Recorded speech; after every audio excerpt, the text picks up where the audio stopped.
Hi guys. I miss every single one of your beautiful faces. I would love to introduce you to Baby Weston, however, he has not made his appearance yet. This video is all about your challenging problem or challenging question. So this is what I believe to be the heart of your project. It's what you're basing everything off of. All right, so let's get started. So, creating your challenging problem or question. So notice it can be either. It doesn't actually have to end in a question mark with what you're trying to answer. I, for example, in this presentation will be using a question, and I'll get to why later. All right, so what is a challenging problem? So pretty simple. It's the problem you're trying to solve or the question you're trying to answer. Now this all ties back to what you're passionate about. So when you first thought about your first project, you said, I want to learn more about blah, or I'm interested in this, okay? So your challenging problem or question is going to be all about that subject. So those two are almost like the main pillars of what your project's going to become. All right, so we're going to be talking a lot about design thinking in Blueprint and in this project. And where you're going to find the challenging problem is when you get to the define phase, because that's all about figuring out what problem your user has, okay? You're taking all the information you gathered and trying to figure out what exactly needs to be solved, all right? So in order to do that, we need to start with empathizing. Now, empathizing is all about understanding who you're designing for. So, in order to do that, I need to figure out who's my user and what matters to them. I need to find out as much information as possible. So, let's get to what a good challenging problem looks like. So, these first two kind of go together. It's open-ended and has many answers. You're going to be spending your entire project on this.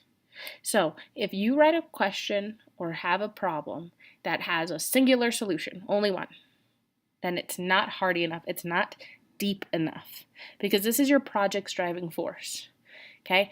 Everything you do in your project is going to come back to this as well as your goals. So, if you leave yourself with not enough room and it's a simple problem, then you're not going to get enough out of it and you're going to have a tougher time. So you really need to make sure you're taking the time now so you're not hurting yourself later. All right, so let's have an example. So let's say my project focus, something I've been interested in, something I wanted to learn more about, is the future of convicted prisoners outside of prison. Okay, so for those of you who know, Mr. Johnson is a sheriff's deputy, and so maybe after having conversations with him, I was very interested in knowing what happens when somebody serves their time. What happens when a prisoner is done with prison and they are now out in the real world? What happens to them? All right, so that means if that's going to be my focus, I need to go back and start with empathizing. Okay, I'm not making my challenging problem or question yet because I don't have enough information. I have some interest and I've heard some stories, and you guys might feel like you know a lot about the topic so far. Okay, you might feel like you know it inside and out already. However, you need to go into this with fresh eyes.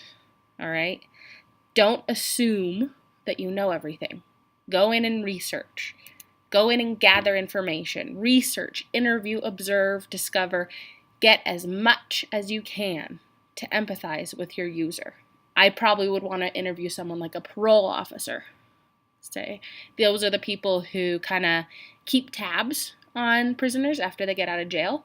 So I might want to research about what happens to prisoners after they get out of prison. I might want to interview a parole officer.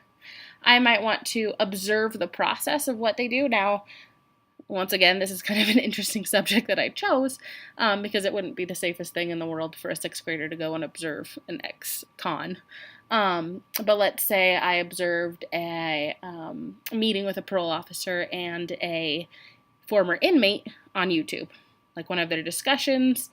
Maybe I saw some documentaries on YouTube that I can get into.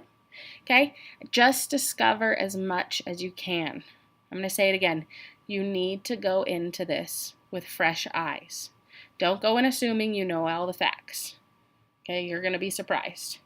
And it's kind of, you get yourself into trouble if you go into this thinking, oh, I know all the information. I don't really need to research anything. I know a lot about it. Okay? That's where you really get yourself into trouble. And if you base your entire project off of assumptions, then you're going in a pointless direction. So I went in trying to find as much information just about prisoners who get out of jail. Okay, a lot of the information I found was about rehabilitation programs, so programs that try to help prisoners when they're outside of their time and when they're free. And I found all these different things. Okay, two pieces of information that I found that were very important is that the majority of criminals are repeat offenders. So that means they go to jail for something, they get out, then they do another crime. Okay, that's a problem. And that 76.6% of prisoners are rearrested within 5 years. Okay, so what I'm seeing is a theme of rehabilitation. Okay, getting prisoners to be successful members of society once again. And I'm seeing that there's a big problem with that because obviously it's a very small percentage compared to what we'd like of prisoners who do it successfully. So that, after doing all my empathizing, that's the problem I identified. So this is the challenging problem that I created. How might we, and if you went to, well, I think all of you had to go to, but if you went to Ms. Vaughn's seminar, how might we is a powerful, powerful statement. I love challenging problems that start off with how might we, okay? So, how might we increase the success rate of prisoner rehabilitation back into society? This is my challenging problem. I went through, gathered my information, defined a problem, and this is a question that will help me answer that problem, that will help me solve that problem. All right, so that is my example. All right, let's finish off with that one, and I'm just going to talk about other varieties, other issues you might run into when you're trying to make your challenging problem or question. So let's say I have always been interested in Martin Luther King Jr. I found him to be one of the most fascinating people of history. He's just one of those, whenever you're asked who would you want to sit down with in history and just chat with, and I'm enamored by him. Okay, so if I were doing something based off of history, that usually is one of the hardest challenging problems or questions to come up with, okay? Because it already happened, and now we're trying to solve a problem for something that already happened. So there's one of two routes you can take. You can try to find a solution, or trying to find a problem that happened back then, and therefore find a solution for it.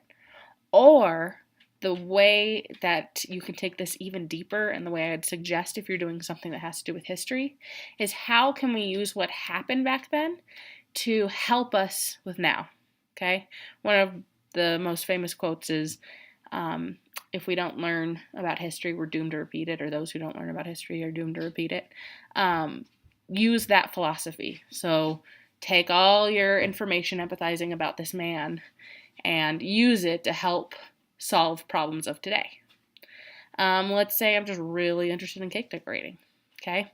So even if it's something like that, like a craft, like cake decorating or kayaking or something like that, if you do enough research and you dig deeply enough, you can find a problem in order to solve.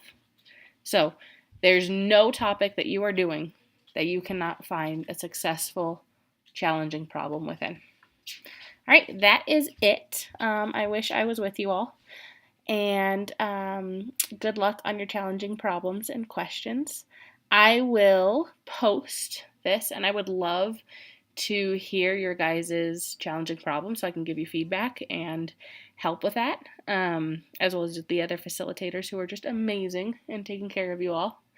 Yeah, I hope you guys have a wonderful day.